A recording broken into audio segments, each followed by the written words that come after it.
Hoy quiero hablar acerca de algo que a veces he dicho, quiero recordar, algo que con frecuencia digo, pero que es fundamental que lo entendamos y que lo asumamos de verdad.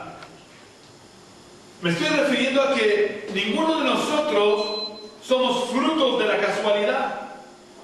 Ninguno de nosotros estamos en este mundo por una casualidad cósmica, ni porque nuestros padres cometieran un error, ni somos fruto de ningún accidente. Todos, absolutamente todos, estamos aquí en la tierra por la voluntad expresa de Dios. En la eternidad, antes de que el mundo fuera formado, Dios ya nos había conocido y había establecido un plan para nuestra vida, un plan de bendición que nos lleve, como dice Pablo, a la salvación, a la gloria de nuestro Señor Jesucristo. A lo largo de toda nuestra vida pasamos por problemas, pasamos por dificultades, por situaciones que no entendemos y que a veces incluso pueden llevarnos a dudar de que Dios tenga cuidado de nosotros. Y nos hacen dudar a veces de que todo se deba a un plan maravillosamente diseñado por Dios para nuestra vida. Aunque debo de advertir que muchas de las cosas negativas que tenemos que pasar a lo largo de nuestra vida no son parte del plan de Dios, son consecuencias directas de nuestras decisiones, de las decisiones que nosotros tomamos de espaldas a la voluntad de Dios. Pero es verdad que a veces, aun viviendo en la voluntad de Dios, con mucha frecuencia tenemos que atravesar por problemas y dificultades que a veces pueden llegar a hacernos dudar de que todo responde a un plan de bendición de Dios. Pero para darnos cuenta de que Dios tiene cuidado de nosotros, aunque a veces sea difícil de creer, quiero hacer en este día un repaso de cómo Dios está con nosotros desde el mismo momento en que fuimos engendrados. Y vamos a verlo estudiando la vida del rey David. Supongo que sabéis quién fue el rey David, ¿verdad? Mucha gente, sobre todo muchos judíos, quisieran ser como el rey David. Y pensamos en el rey David como un gran rey.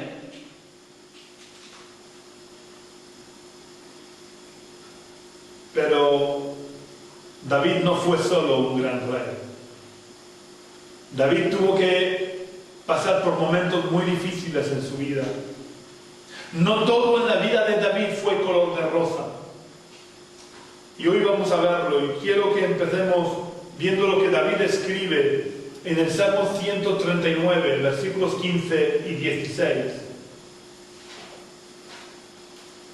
El rey confiesa en el Salmo 139, no fue encubierto de ti mi cuerpo, aunque en oculto fui formado y entretejido en lo más profundo de la tierra, mi embrión vieron tus ojos, y en tu libro estaban escritas todas aquellas cosas que fueron luego formadas, sin faltar ni una de ellas.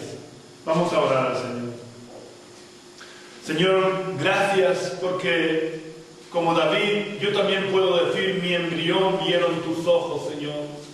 Gracias, Señor, porque estamos aquí, porque tú te has revelado en nuestras vidas, nos has hecho entender tu voluntad, nos has hecho conocerte, Señor. Gracias porque desde el mismo día que fuimos engendrados, desde antes de haber sido engendrados, tú ya tenías un plan para nuestras vidas. Yo quiero pedirte, Señor, que tú me unjas en esta mañana y que tú puedas usarme para traer tu palabra. Oh Dios, para que podamos ser conscientes del cuidado y la protección que tú tienes por cada uno de nosotros, Señor. Como tú nos cuidas, nos guardas, aún en los momentos difíciles. Gracias porque cuando se levantan tormentas en nuestra vida, tú estás en nuestra barca. Yo te pido, Señor, que tú nos abras los ojos del entendimiento y que podamos entender tu palabra. Y que tu palabra pueda llegar a nuestro corazón y pueda llegar a ser parte de nuestra vida. Oh Dios, yo reprendo todo espíritu inmundo que quiere impedir que tu palabra sea entendida. Yo reprendo toda obra perversa de las tinieblas y echo fuera todo lo que tiene que ver con el principado de tinieblas. Declaro este lugar bajo la unción de tu Santo Espíritu y te pido, Señor, que tú vivifiques tu palabra en nuestros corazones y que tú me unjas y me uses en esta mañana para traer tu palabra que es viva y eficaz y más cortante que toda espada de dos filos, Señor. Que tu palabra en este día pueda realizar la obra para la cual tú la envías.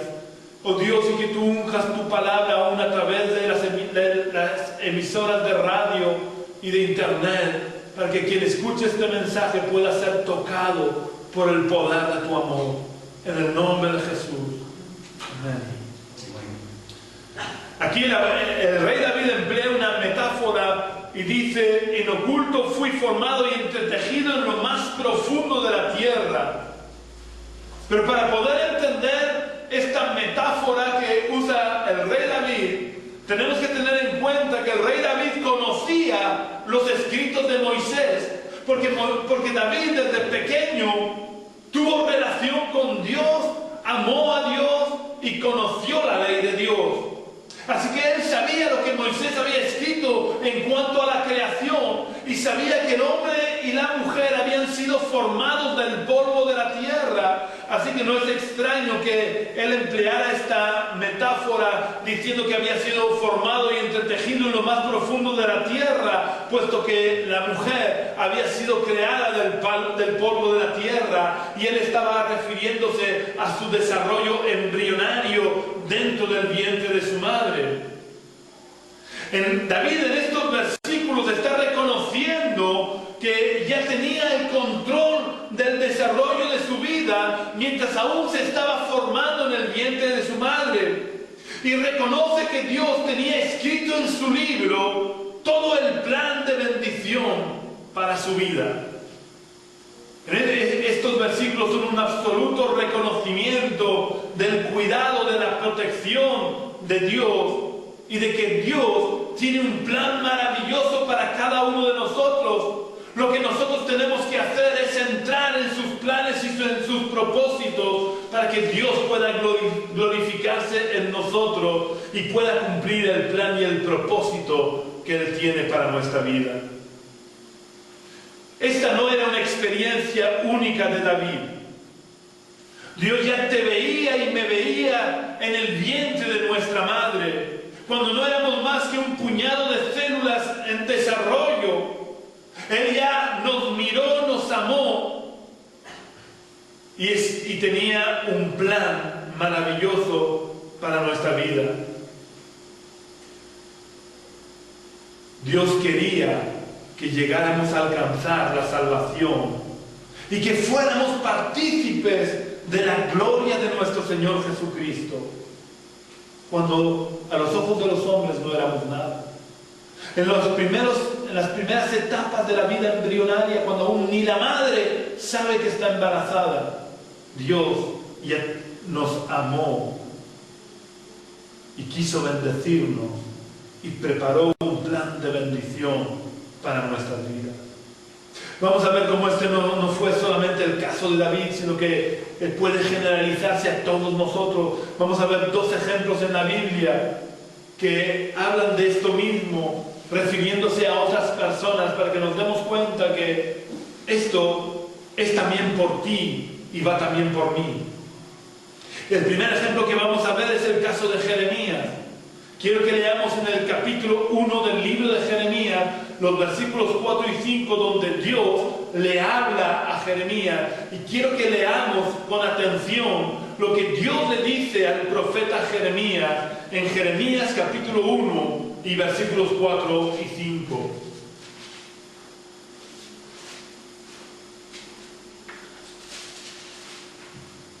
Cuando lo encontréis, por favor, leedlo.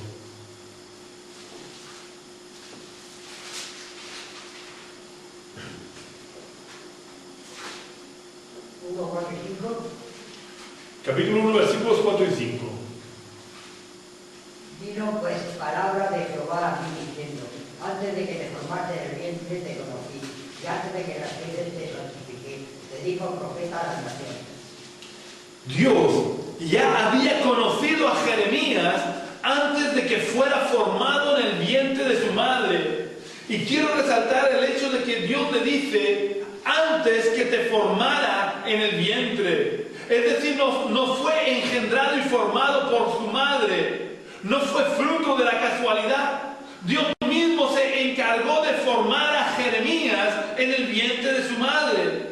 Y cada uno de nosotros somos fruto de haber sido formados específicamente por Dios, porque Dios tiene un plan y un propósito para nuestra vida. Antes de que naciéramos, Dios ya nos conocía.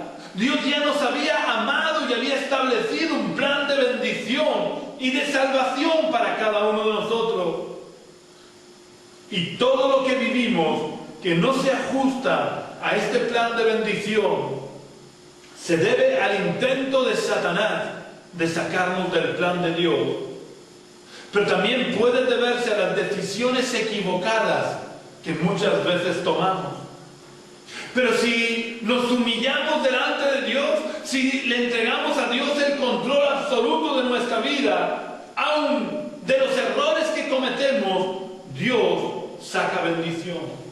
Dios usa nuestros errores, nuestras debilidades, para traer bendición, para formar el carácter de Cristo en nuestras vidas.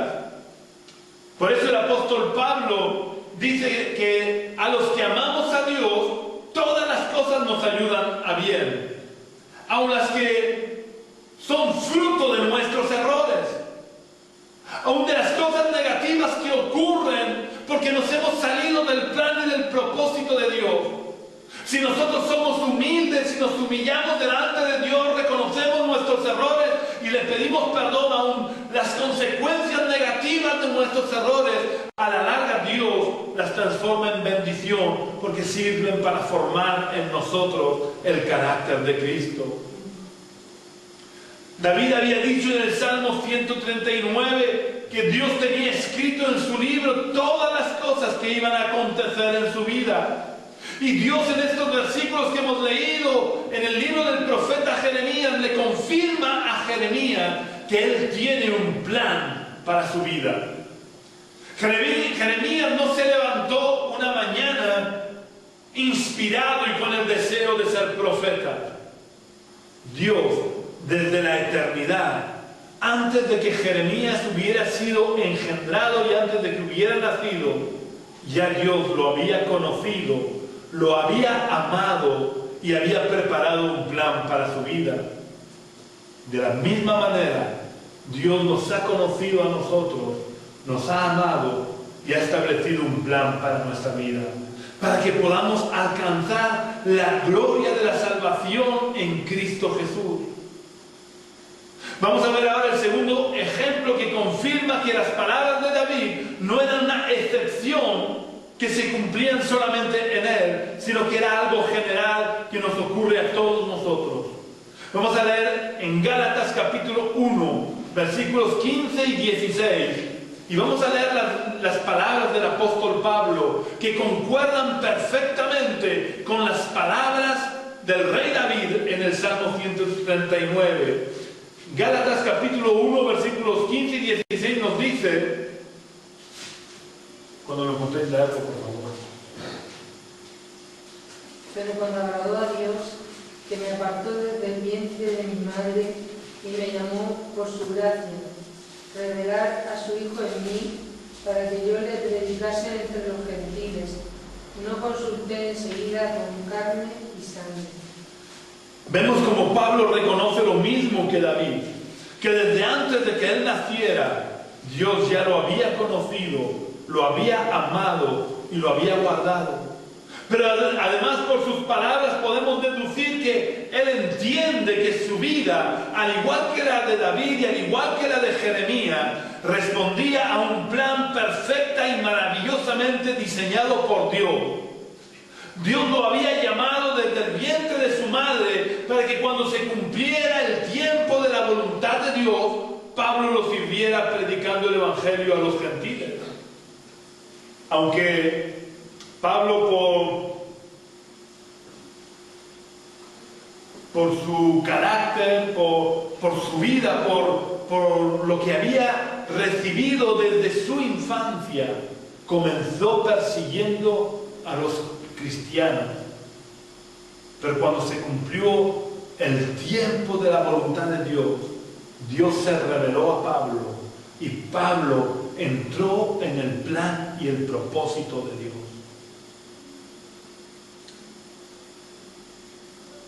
Quizás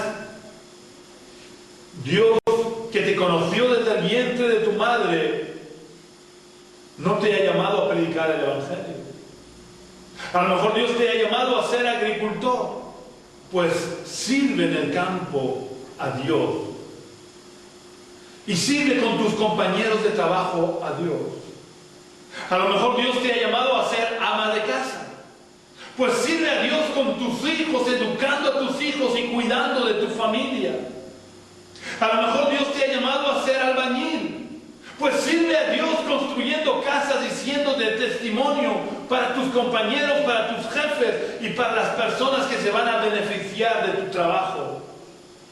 Por eso el apóstol Pablo dice que debemos de trabajar como para el Señor. Y podría seguir poniendo ejemplos, pero con estos ejemplos que he puesto son suficientes. Allí donde Dios te ha puesto, sirve a Dios. No pienses que estás sufriendo una maldición por el trabajo que estás haciendo. Dios te ha puesto en el trabajo que estás haciendo para hacer luz en medio de las tinieblas, para cumplir el plan y el propósito de Dios allí donde Él te ha puesto. Lo más importante en la vida no es lo que podamos hacer. No es que quizás pueda ser una gran obra delante de los ojos de los hombres. Lo más importante es que no nos salgamos del plan y de los propósitos de Dios. Porque solo obtenemos bendición verdadera cuando vivimos en medio de su perfecta voluntad. Vamos a volver ahora al ejemplo que he tomado como base de esta enseñanza, que es el ejemplo de David. Y vamos a seguir adelante, vamos a ver un poco cómo fue su vida, para que nos demos cuenta que David no escribe lo que leímos al principio, porque toda su vida fuera de color de rosa. Él no dice, ay, me has conocido, mi embrión vio en tus ojos, has escrito todo lo que ha ocurrido en mi vida en tu libro. No lo dice porque él viviera una vida maravillosa. David no nació siendo rey, ni siquiera hijo de rey. Él no se crió cómodamente viviendo en un palacio. David tuvo una vida muy dura, que normalmente pasa desapercibida a nuestros ojos. Cuando hablamos de David enseguida se nos viene a la mente, por lo menos a mí, se me viene a la mente un hombre con una corona en su cabeza, sentado en su trono y con su cetro. O se nos viene a la mente una imagen de un guerrero valiente y fuerte. Pero esa no fue toda su vida. David tuvo una vida muy dura. Y para que nos demos cuenta de la dureza de la vida que tuvo el rey David antes de ser rey, quiero que leamos sus palabras en el Salmo 27, en el versículo 10.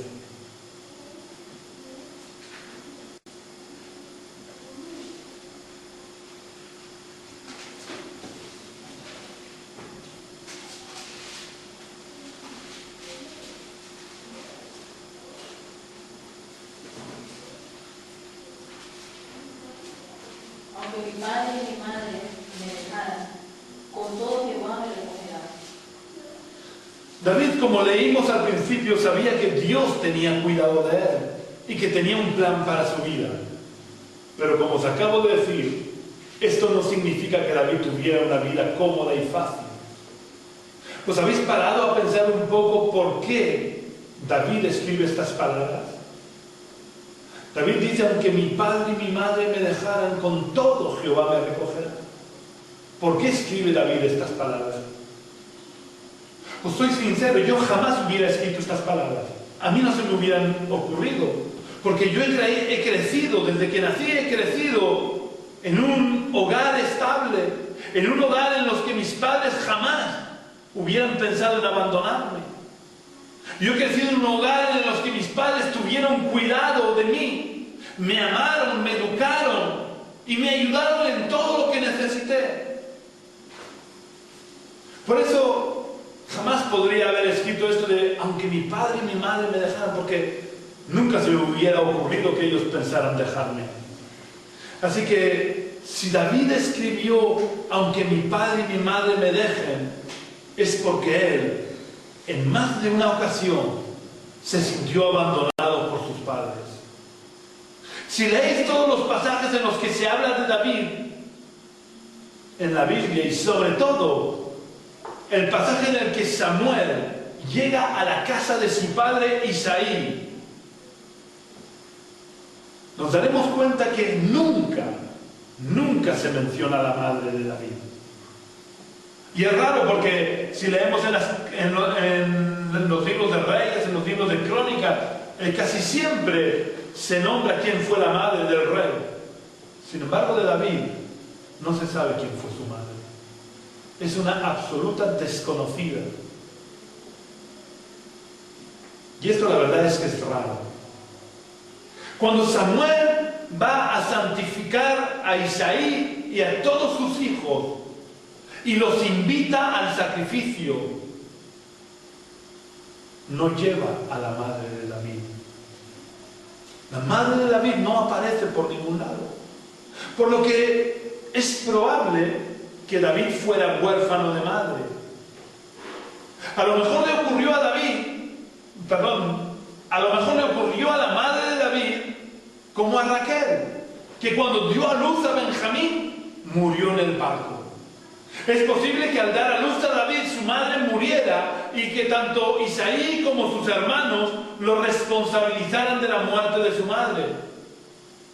Esta es una posibilidad, pero hay otra posibilidad también. Y es que David naciera fruto de una relación ilícita. O por parte de su madre, que tuviera un amante, aunque esto es poco probable porque siempre se conoce a David como el hijo de Isaí. Y cuando se ve las genealogías de Jesús, se ve como David era hijo de Isaí. Pero la otra posibilidad, que es la más probable, es que Isaí, su padre, mantuviera una relación ilícita con una prostituta. Porque en ese tiempo era muy frecuente que cuando alguien tenía una relación con una prostituta y tenía un hijo, adoptara al hijo, puesto que una prostituta no iba a cuidar de ese niño. Probablemente el padre de Isaí tuvo relaciones con una prostituta y David fue engendrado en el seno de una prostituta. Y esto digo que es muy probable por dos motivos. El primero, por el que ya he dicho, de que jamás se nombra a la madre de David. Pero en segundo lugar, por las propias palabras de David en el Salmo 51. David dice en el Salmo 51: en maldad he sido formado y en pecado me concibió mi madre. Realmente no sabemos cuál fue la razón, pero tanto una razón como la otra justificaría en gran parte la actitud de Isaí hacia David. Porque la actitud de Isaí hacia David no fue una actitud de un padre hacia su hijo. Isaí trató a David con un menosprecio absoluto. Isaí nunca tuvo en cuenta a su hijo. Isaí no tuvo temor de poner en peligro la vida de su hijo mandándolo a cuidar las ovejas. Unos años después, David le confiesa a Saúl que cuidando las ovejas de su padre tuvo que enfrentarse a leones y a osos. Y a Isaí no le importó poner en peligro la vida de su hijo. Cuando era un jovencito. A los que tenéis hijos y todos habéis sido hijos, ¿creéis que vuestros padres o vosotros mandaríais a vuestros hijos a correr semejante peligro? Isaí tenía un absoluto menosprecio por su hijo. No digo desprecio, digo menosprecio, es decir, no apreciaba la vida de su hijo Isaí. Ya digo, probablemente porque era fruto de una relación ilícita, o porque pudiera culpar de la muerte de su madre a David, porque hubiera muerto en el pacto. Pero esta actitud de Isaí hacia David no se limitaba al padre de David. David se sintió despreciado también por todos sus hermanos. Por eso el rey David, cuando escribe el Salmo 69, escribe y dice: extraño he sido para mis hermanos y desconocidos para los hijos de mi madre. El menosprecio que toda la familia sentía por David lo podemos ver además claramente cuando el profeta va a ungir a un hijo de Isaí como rey de Israel. Daros cuenta que cuando presenta Isaí a todos sus hijos para que Samuel escoja cuál de ellos va a ser el próximo rey de Israel, nadie se acuerda de Isaí. Nadie se acuerda de Isaí. Nadie se acuerda de David. Yo, si tuviera 8 hijos, no se me olvidaría del octavo. O cuando Samuel está en la casa, si yo tuviera algún hermano más, diría: oye, Samuel, que aún falta uno de mis hermanos. Pero nadie, ni el padre, ni los hijos, se acordaron de que tenían a un hijo o a un hermano en el campo cuidando de las ovejas del padre. Así que daros cuenta que la infancia que tuvo que pasar David tuvo que crecer con la ausencia de su madre, pero no solo con la ausencia de su madre, tuvo que crecer con el menosprecio de su padre y con el desprecio de sus hermanos. Así que cuando David pasaba largas temporadas en el campo cuidando de las ovejas de su padre, David se refugiaba en Dios, y ahí, a solas con Dios, podía volcar todo el dolor de su corazón en la presencia de Dios. Él jamás tuvo deseos de venganza contra su padre, contra sus hermanos, porque él en la soledad volcaba su dolor en la presencia de Dios y dejaba que Dios pudiera ministrarlo y pudiera sanar su corazón. Pero él, como hombre que era, sentía un profundo dolor en su corazón, que podemos verlo reflejado, por ejemplo, en el Salmo 22. Este salmo, el Salmo 22, según los estudiosos dicen que fue escrito en el periodo de tiempo anterior a que David fuera ungido como rey de Israel. Y como ejemplo el dolor que sentía David en su corazón por esta situación en la que tuvo que crecer, vamos a leer los versículos 6 al 11. Salmo 22, versículos 6 al 11. Mas yo soy gusano y no hombre, oprobio del hombre y despreciado del pueblo. Todos los que me ven me escarnecen, estiran la boca, menean la cabeza diciendo: se encomendó a Jehová, libre de él, sangre puesto él se nos hacía. Pero tú eres el que me sacó del vientre, el que me hizo estar confiado, desde que estaba a los pechos de mi madre. Sobre ti fui echado desde antes de nacer, desde el vientre de mi madre tú eres mi Dios. No te alejes de mí, porque la angustia está dentro, porque no hay quien ayude. Aunque este salmo es un salmo profético que habla del sufrimiento del Mesías, David no es que empieza a dar un mensaje profético, no. David está hablando de su experiencia personal, de lo que él estaba sintiendo, de la realidad que estaba viviendo. Y podemos ver en estas palabras el clamor de un corazón angustiado que se siente menospreciado y despreciado, que dice que él no es hombre, sino que es un gusano. Él sentía el oprobio y el menosprecio de su familia. Pero David no se dejaba llevar por esta situación angustiosa. Él derramaba su alma en la presencia de Dios, el único que puede consolar de verdad el corazón, el único que puede sanar las heridas del corazón. David tenía claro que en medio de toda esta situación dolorosa por la que tuvo que pasar, Dios estaba con él, fortaleciéndolo, guardándolo y protegiéndolo. Los versículos 9 y 10 son un canto precioso a la confianza de Dios en medio de la angustia. Es curiosa la distribución de estos versículos. En los versículos que hemos leído, del versículo 6 al 8, describe cómo se sentían menospreciados hasta sentirse un simple gusano. Describe cómo se burlaban de él. Luego hace un paréntesis en el versículo 11. Hace un paréntesis y luego vuelve en el versículo 11 y reconoce que la angustia está cerca de él. No hay quien le ayude. Pero en medio de tanta angustia, en medio de tanto dolor en el corazón, él escribe un paréntesis que son los versículos 9 y 10, que son un canto a la confianza en Dios. Porque él sabía que Dios lo estaba cuidando aún en medio de la angustia. Él sabía que Dios estaba con él desde que había sido engendrado y que aunque todo el mundo lo menospreciara, Dios lo amaba. Dios cuidaba de él. Dios lo tenía en el hueco de su mano.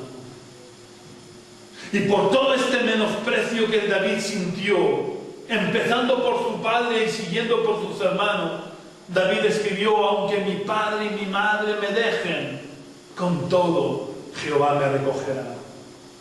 No importa la situación que estemos atravesando, por muy angustiosa que sea, no importa cuánto menosprecio hayamos padecido, Dios está con nosotros para fortalecernos y para que podamos sentir su presencia sosteniéndonos y su espíritu consolándonos en medio de la tristeza.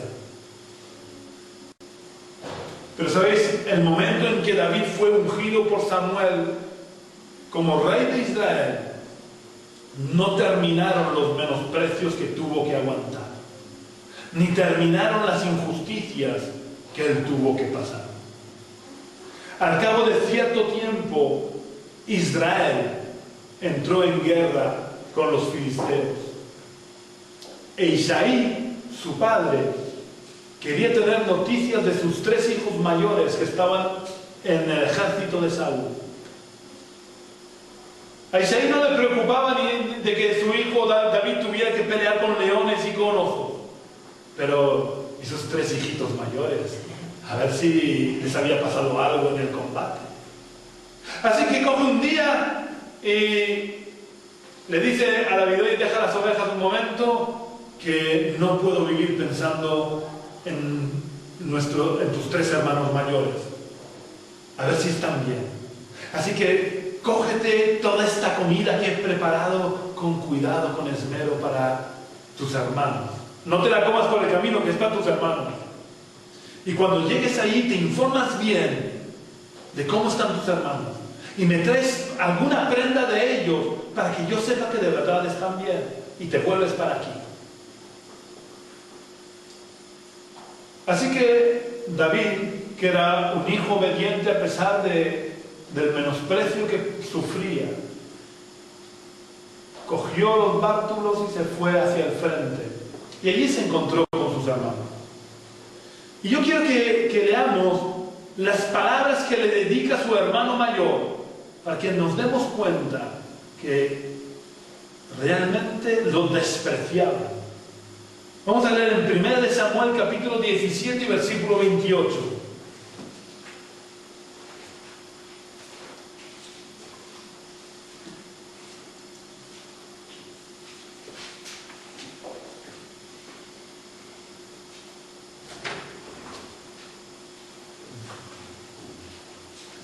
De Samuel capítulo 17 versículo 28.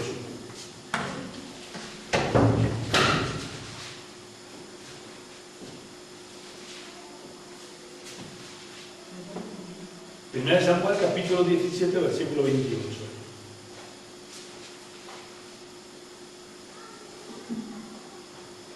Y oyéndole hablar el Gad, su hermano mayor con aquellos hombres, se encendió en ira contra David y dijo: ¿Para qué has descendido acá? ¿Y a quién has dejado aquellas pocas ovejas en el desierto? Yo conozco tu soberbia y la malicia de tu corazón, que para ver la batalla has venido. ¿Qué os parecen las palabras del hermanito mayor de David? A mí sinceramente me parece una dureza innecesaria y una muestra clara del odio y del menosprecio que sentía por David. Eliab menospreciaba el riesgo que su hermano corría cada día en el campo cuidando de las ovejas de su padre. Y le habla de soberbia cuando el pobre David solo había preguntado de quién era ese que estaba desafiando al ejército de Israel.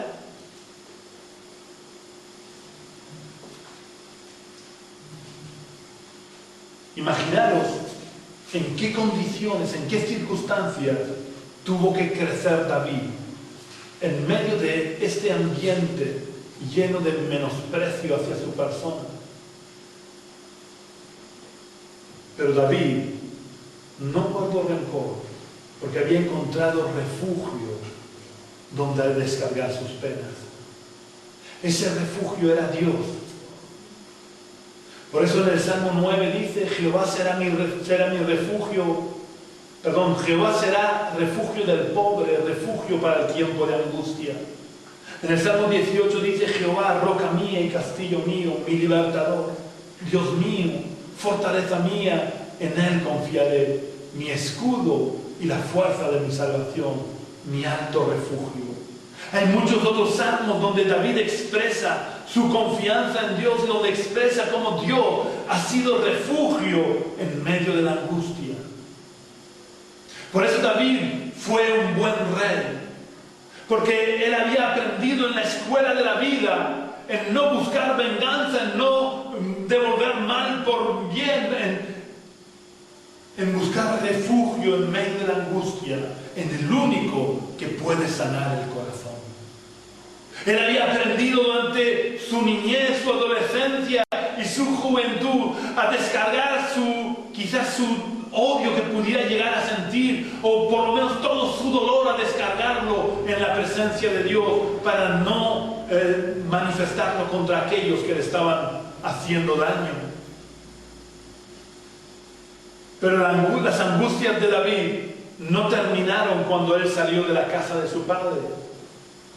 David fue llevado por Saúl al palacio. Y cuando David seguramente ya se relajaría ahí en una hamaca en el patio del palacio, pensando que ya todas sus angustias habían terminado, entonces resulta que el rey Saúl empieza a tener envidia de David, porque a las mujeres del pueblo se le había ocurrido cantar: Saúl mató a sus miles y David a sus 10.000. ¿Qué culpa tenía David si David estaba sirviendo al rey, peleando contra los filisteos?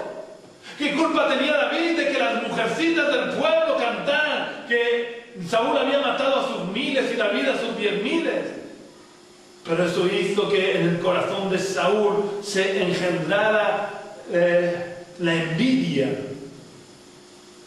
Y en varias ocasiones Saúl intentó matar a David. Cuando David estaba tan tranquilo en el palacio, casi lo mata. Así que David tiene que salir corriendo y huir de Saúl. La paz que tenía se acabó. La vida cómoda y fácil que por una vez en la vida había conseguido se esfumó.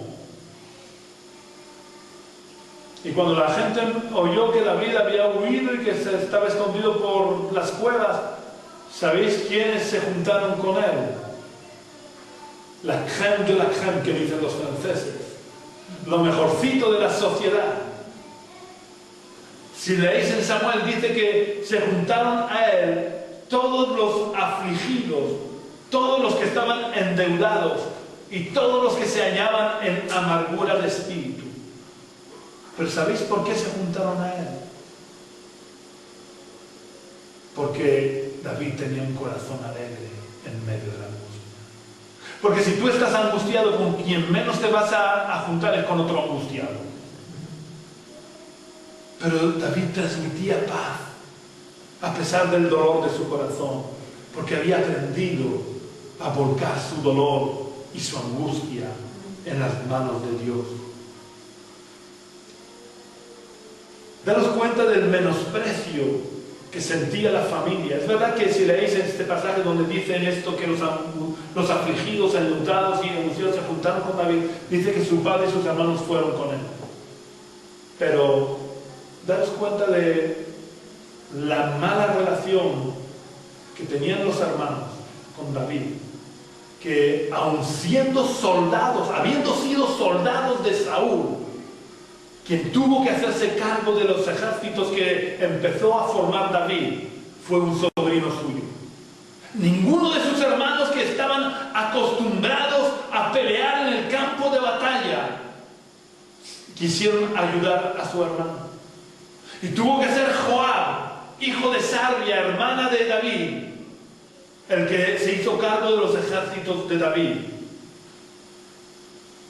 Pero daros cuenta del talante que tenía David, de cómo él había aprendido a consolarse en los brazos del Señor, cómo había aprendido a volcar su dolor en los brazos de Jesús, o de Dios, mejor dicho, que toda esta gente, afligidos, enlutados, endeudados, angustiados, él pudo pastorearlos como había pastoreado a las ovejas de su padre, y estos que eran los enlutados, los afligidos, los endeudados, los angustiados, llegaron a ser los valientes de David.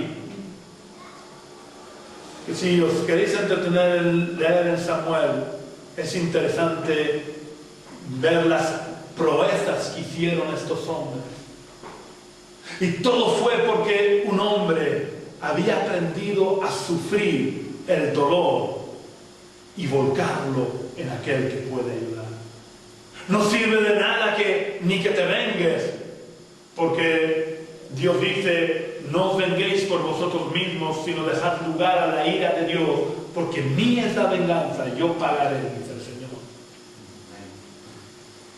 Así que David había aprendido a no volcar su dolor, su ira, su angustia contra las personas, sino había volcado su dolor en aquel que podía curar su corazón. Y por eso en medio de la angustia él podía sentir el gozo de Dios. Él podía transmitir paz en medio de la tormenta. Y vemos el respeto tan grande que David tenía por Saúl, que pudiendo matarlo 2 veces, le perdonó la vida. Pero es más, una de las muestras del respeto y aún yo creo que del amor que él sentía por su rey fue lo que ocurrió cuando alguien fue a darle, entre comillas, la buena noticia de que el rey había muerto en batalla. Él cantó, escribió un lamento porque habían muerto los valientes de Israel. Él no guardaba rencor. Él no se sentía amargado a pesar de la amargura y la angustia que le hicieron vivir desde que nació. David llegó a ser, probablemente yo creo que sin lugar a dudas, el más grande de los reyes de Israel. Y llegó a ser tan grande que aún 3000 años después de su muerte, aún hoy en día los judíos siguen venerando la memoria de David. No se acuerdan casi, pues como yo cuando he estudiado la historia de España, conozco el nombre de los reyes antiguos, pero con indiferencia recuerdan a Saúl, o pueden recordar incluso a Salomón, pero a David veneran su memoria como el mayor rey que ha tenido nunca Israel, porque tuvo un corazón que había sido tratado por Dios en la intimidad. David no había permitido que el dolor lo condicionara o lo manipulara. Él había tratado con Dios y había dejado que la mano de Dios pudiera sanar su corazón. La vida de David no fue fácil, porque su historia no terminó aquí. Aún su dignidad como persona tuvo que caer más bajo todavía. Y tuvo que simular que estaba loco, arañando las puertas y dejando correr la saliva por su barba. Tuvo que hacerse el loco, el tonto, para poder vivir en medio de sus enemigos, viéndose acorralado por Saúl. El que había liderado el ejército de Israel, el que había vencido a Goliat, que había matado a miles de filisteos, tuvo que vivir como un demente, como un loco, dejándose caer la saliva por la barba para poder escapar de las manos de Saúl. Pero a pesar de todo, David le perdonó la vida a Saúl, y David lloró por la muerte de Saúl. David podía sentir la presencia de Dios en su vida, sosteniéndolo y ayudándole en todas sus necesidades, tanto las físicas como las emocionales.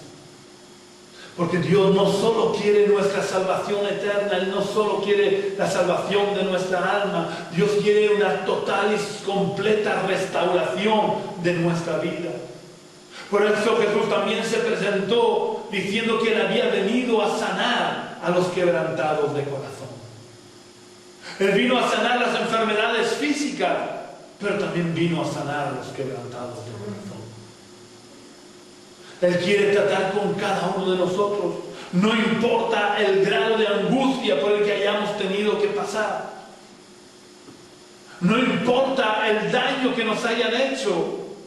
Si nos volvemos a Dios, Dios será nuestro refugio. Dios será quien sane nuestro corazón quebrantado, y Él nos dará paz en medio de la tormenta. Dios nos ama. Dios tiene cuidado de nosotros desde el mismo día en que fuimos engendrados. No importa si hemos sido menospreciados, no importa si hemos sido olvidados, no importa si hemos sido abandonados, no importa si hemos sufrido injusticias, Dios está a nuestro lado y Él quiere sanar nuestro corazón. Dios nos ama y Él quiere darnos paz en medio de la tormenta. Solo tenemos que hacer como David, que cuando estaba en la soledad, en el campo con las ovejas de su padre, Él volcaba todo su dolor en la presencia de Dios y dejaba que el Espíritu de Dios pudiera ministrarlo y pudiera sanar las heridas de su corazón. Dios solamente está esperando que nosotros nos postremos a sus pies y reconozcamos su soberanía, reconozcamos su cuidado, reconozcamos su amor, y Él obrará. Que Dios nos bendiga. Vamos a orar al Señor.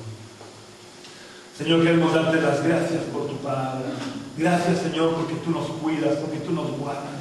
Gracias porque tú has sido refugio para nuestra alma, Señor. Gracias porque tu mano poderosa nos protege y nos guarda. Yo te pido, Señor, que nos ayudes a no guardar rencor en nuestros corazones. Yo te pido que nos ayudes a no tapar las heridas, sino a poder ponértelas delante de tu trono, para que tú puedas derramar de tu aceite y tu vino en nuestro corazón y puedas sanar las heridas de nuestro corazón. Yo te pido, Espíritu Santo, tú que eres el Consolador, que vengas ahora a cada uno de nosotros trayendo consolación, Señor. Tú conoces, Señor, la angustia de nuestro corazón. No permitas, Señor, que nosotros podamos permitir que raíces de amargura puedan crecer. Ayúdanos a presentar delante de ti todo el dolor de nuestro corazón, todas las injusticias que hemos pasado, toda la angustia, para que tú puedas sanar nuestro corazón y puedas llenar nuestro corazón con tu óleo de alegría, de gozo, Señor. Gracias, Señor, por todo. Padre, acompáñanos a nuestras casas, que no salgamos de tu presencia, que en todo tiempo, en todo lugar y en toda circunstancia busquemos refugio en ti, en el nombre de Jesús. Amén.